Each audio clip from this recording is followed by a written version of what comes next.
Police department government సర్వనాశనం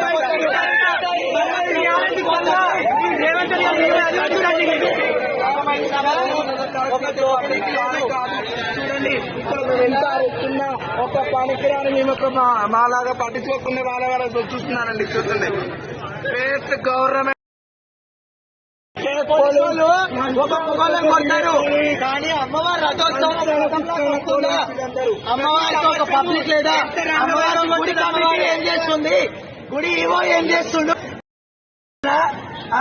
అమ్మవారికి ఒక బ్యాండ్ లేదు, ఒక డప్పు లేదు, ఒక బాజా లేదు. అరే సోపు టప్కి ఏకర్రా దేవుడికి. మనిషితో ఏంటి? మేము మనిషితో వస్తాము. మీ మనిషాలతో ఒక్క పొద్దుండి రేపు ఒక్క పొద్దుతో బోనాలు చేస్తాం మేము. మాకు ఇప్పుడు వచ్చిన ఒక ఆనందం లేదు, ఒక హ్యాపీనెస్ లేదు.